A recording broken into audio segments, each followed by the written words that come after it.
नमस्कार दोस्तों, मैं हूं रोहित चौधरी। स्वागत है आपका हमारी एक और नई वीडियो में। आज की इस वीडियो में मैं आपको बताऊंगा जो मेसी ट्रैक्टरों में फ्रंट एक्सल आता है डबल सपोर्ट पट्टों के साथ, उसका कंप्लीट हम काम करवाएंगे और इस वीडियो में बताएंगे कि इसमें कितना क्या खर्चा आता है और किस किस चीज़ का इसमें काम होता है। तो अगर आप चैनल पर नए हो तो सबसे पहले चैनल को सब्सक्राइब कर लीजिए और अगर वीडियो अच्छी लगे तो वीडियो को लाइक और भी किसान भाइयों में शेयर करना। सबसे पहले मैं इसमें बता देता हूँ कि इसमें दिक्कत क्या क्या आई है। ये यहाँ से घिस चुके हैं। इनमें बोल्ट तो नए लगवा दिए थे लेकिन उससे भी कोई फ़ायदा नहीं हुआ। यहाँ से और यहाँ से ये जैसे चाल होती है आगे पीछे, तो ये यहाँ से घिस चुके हैं और ये देख सकते हैं ये यहाँ से घिस चुके हैं। जैसे चलाते हैं तो बहुत यहाँ से आवाज़ आती है और ये आगे पीछे होने लग गई। और जो यहाँ के बुश आते हैं ये भी ख़राब हो चुके हैं, इनमें बेरिंग ख़राब हो चुके हैं, सील भी ख़राब हो चुकी है। तो कंप्लीट ये बुश होंगे और यहाँ से भी ये थोड़ा थोड़ा इसका फेस ख़राब हो गया है, तो ये सब काम इसमें होगा। इसकी जो सेंटर पिन है, सेंटर पिन का अभी काम हुआ है लेकिन ये खुलेगी तो पता लग जाएगा कि इसमें दिक्कत है कि या ये सही है। इधर से भी मैं आपको दिखा देता हूँ। ये देख सकते हैं एक ये टूटा हुआ है, इसका भी काम सही होगा। और ये इस तरफ का ज़्यादा ढीला है, यहाँ से बहुत ज़्यादा ये घिस चुका है। और यहाँ की भी ये बुश बेरिंग ये सब काम होगा और सेंटर पिन का भी होगा, तो वो आपको मिस्त्री के वहाँ जाके फिर ये काम का पता लगेगा। एक ये जो यहाँ बोनट वाला बोल्ट है इसकी भी यहाँ अंदर से चूड़ी ख़राब हो चुकी है, तो ये चूड़ी बनेगी नहीं। तो चलिए मैं आपको मिस्त्री की शॉप पे जाके दिखाता हूँ इसमें क्या क्या काम होता है। और जो इससे अगली वीडियो आएगी वो अपनी स्टीयरिंग चेंज भी आएगी, इसकी कंप्लीट स्टीयरिंग भी हम साथ में चेंज करवाएंगे। तो लास्ट तक बने रहिए वीडियो में।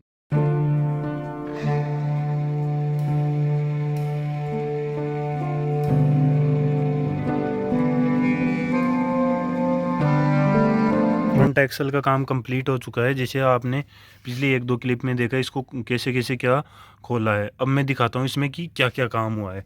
सबसे पहले यहाँ से बात करते हैं। यहाँ से जो ये एंड आते हैं ये गोलियाँ यहाँ से घिस जाती है, तो इन पे वेल्डिंग करके फिर लेथ मशीन पे इनके हिसाब से इनको बड़ा किया जाता है ताकि इसमें ये चाल नहीं रहे। तो ये काम हुआ है।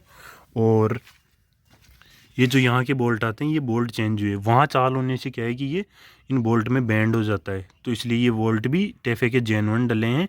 250 रुपये के आसपास ये दोनों बोल्ट आ जाते हैं, उस तरफ के और इस तरफ के। फिर यहाँ ये ऊपर नीचे दो बुश आती है, वो बुश डली है, उनकी मैं MRP सहित यहाँ साइड में फ़ोटो ऐड कर दूँगा कि वो कितने रुपए की आई है। और यहाँ जो बेरिंग आते हैं, टच बेरिंग आते हैं, वो भी टेफी के जेन्युइन डले हैं। वो मेरे हिसाब से दोनों 450-500 रुपये के आसपास से दोनों आ जाते हैं। यहाँ एक सील डली है और यहाँ कुछ काम नहीं हुआ। इस टायर में साइड के छोटे बेरिंग में एक चाल थी, तो वो बेरिंग डला है, वो 455 रुपये का अकेला एक बेरिंग था। फिर इधर से बात करें, ये सेंटर पिन डली है अंदर से, मैं उस तरफ से सही से आपको विजिबल हो जाएगा, उस तरफ से मैं आपको दिखाता हूँ। ये देख सकते हैं टेफे के जेन्युइन सेंटर पिन डली है। सेंटर पिन की प्राइस है 1000 रुपये के आसपास। सेंटर पिन आती है, इसकी बुश आती है 450 रुपये के आसपास सेंटर पिन की। फिर इधर से भी ये बुश डली है, नीचे की बुश डली है, टच बेरिंग नए डले हैं, इस साइड के टायर के बेरिंग सही थे। और इसका भी ये यहाँ से काम हुआ है और ये ही जेन्युइन इधर बोल्ट लगा है। तो आपने कंप्लीट आप वीडियो के लास्ट में जोड़ लेना, एक दो में आपको पार्ट्स की भी ऐड कर दूंगा और उनमें आप देख के जोड़ लेना कि कितना क्या खर्चा है। और इसकी लेबर की बात करते हैं, जैसे जो ये काम करता है कैंची की सेंटर पिन और ये बुश डालता है, वो अपनी लेबर लेगा 1100 से 1200 रुपये, और आपके ज़्यादा और कम भी हो सकती है।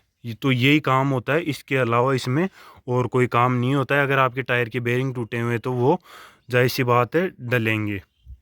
तो वीडियो कैसी लगी कमेंट में ज़रूर बताएं और भी किसान भाइयों में शेयर करें ताकि किसान भाई जागरूक रहे और जैसे ये काम कराए तो ठगा न जाए किसान। क्योंकि कई मैकेनिक ये होते हैं कि इनके बहुत ज़्यादा पैसे ले लेते हैं या आधा भी काम करते हैं, क्योंकि यहाँ पे आधे मैकेनिक काम नहीं करते, यहाँ अलग से सिम लगा देते हैं ताकि ये रुक जाए। इसके क्या है कि प्रॉपर वेल्डिंग होके फिर कटिंग होके ही इसका काम होना ज़रूरी है। वो सिम लगाते हैं, उससे वो थोड़े दिनों में ही यहाँ से फिर चाल हो जाती है और यहाँ के ये बोल्ट ख़राब होते हैं, टायर घिसने लगते हैं। तो इसका काम यहाँ वेल्डिंग भरवा के ही करें। और यहाँ भी हल्की हल्की वेल्डिंग होती है, क्या है कि इनमें थोड़ा गैप हो जाता है तो यहाँ वेल्डिंग भर के वो बराबर कर देते हैं। तो इस वीडियो को और भी किसान भाइयों में शेयर करना, और आज की वीडियो में इतना ही। धन्यवाद।